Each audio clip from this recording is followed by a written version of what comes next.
Sigurado naman po ay lahat tayo ay umiibig na. Sigurado po ba na kami lahat ay umiibig na?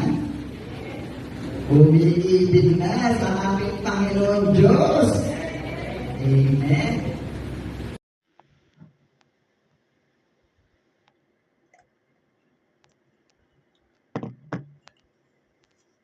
Good morning, good day, church day, Lord day. I am Brother Cesar Capistrano. Muli na naman pong mag-share sa inyo ng Word of God. Ang ating pong topic sa araw na ito, pagpapalain ka. Ano ba ito? Sa Biblia. Ating pong aalamin yan. Meron tayo isang talata sa araw na ito. Bago ko po basahin ang talata, tayo po'y manalangin muna. Diyos amang nasa langit, makapangyarihan sa lahat, sambahin ang ngalan mo. Diyos Ama, maraming salamat po sa gabay, biyaya na pinagkakalob niyo sa amin sa bawat isa sa amin. Di po kami magsasawang magpasalamat. Diyos amang nasa langit, sa muli na naman pong pagdila ng aming mga mata, ay napakalaking biyaya po ito para sa amin. Muli na naman po namin magagampanan ang aming tungkulin para sa aming sarili, pamilya, trabaho, at kaawaan niyo po kami. Diyos Ama, kung kami po ay nagkukulang po sa inyo. Papasukin niyo po sa amin ang iyong presensya upang sa ganun po ay lubos namin maunawaan, maintindihan ang iyong salita ng buhay at makapangyarihan. Sa pangalan ng Panginoong Yesus, Amen. Brother and sister, magandang araw na naman po ng linggo. Ang ating topic, pagpapalain ka. Ano ba ito? Sa Biblia.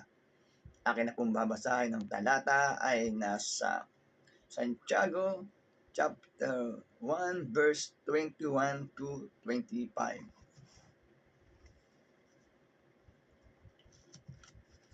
Verse 21.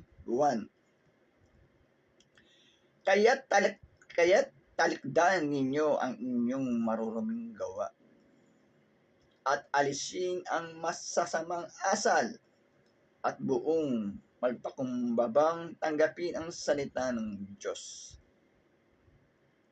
na natanim sa inyong puso. Ito ang makapagliligtas sa inyo. 23. Mamuhay kayo ayon sa salita ng Diyos kung ito'y pinakikinggan lamang ninyo, ngunit hindi isinasagawa, dinadaya ninyo ang inyong sarili. 23. Sapagkat ang nakikinig lamang sa salita at hindi nagsasagawa nito ay katulad ng isang taong humarap sa salamin.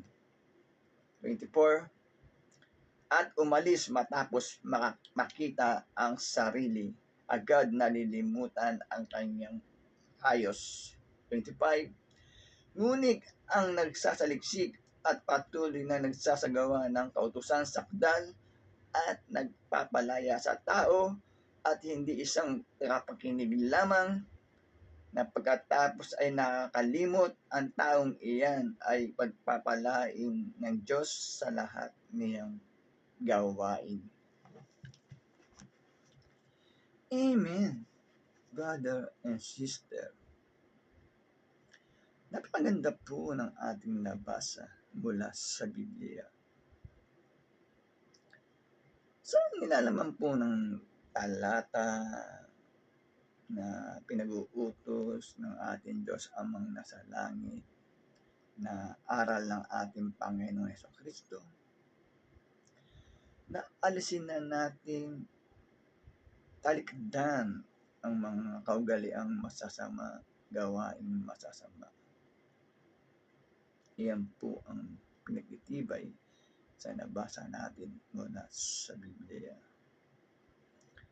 At doon naman daw po sa mga nakapagpakinig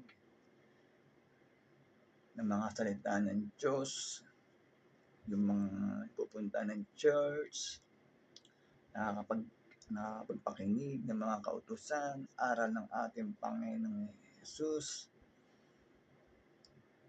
Ngunit hindi naman isinasagawa, ngunit napakinggan, ngunit parang humarap lamang sa salamin ng pagtalikod, hindi na alam ang kanyang ayos.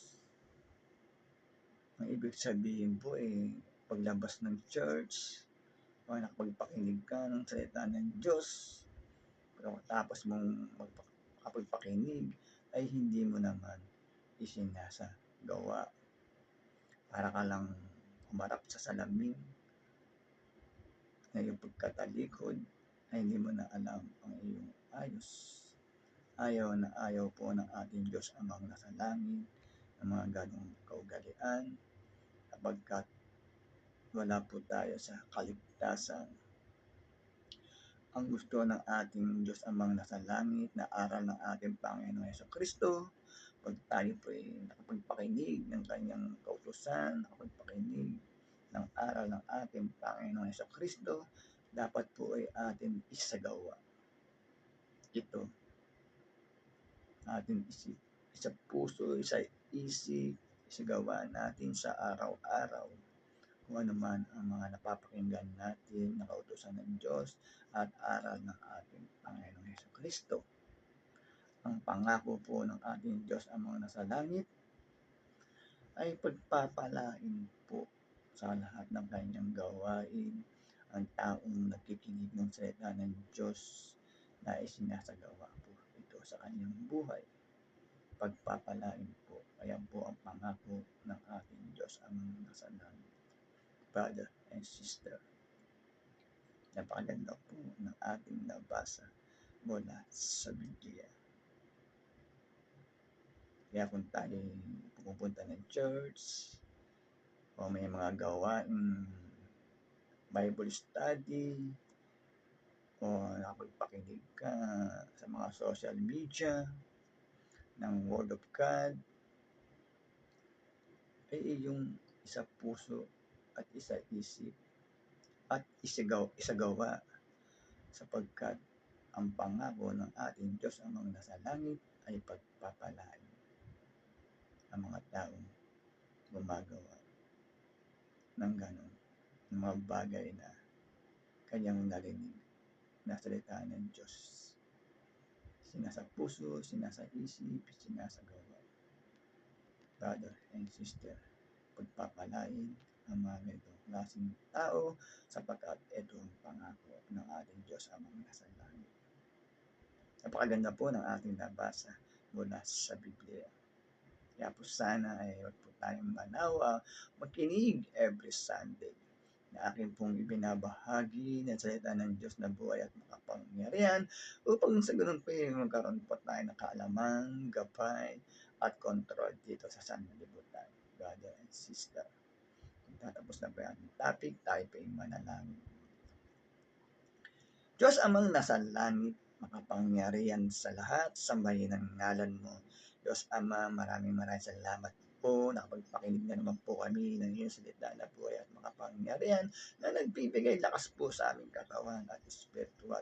Maraming salamat po. Sa pangalan ng Panginoong Yesus. Amen. Brother and sister, lagi po tayong mag-iingat at magdadasal. God bless to all.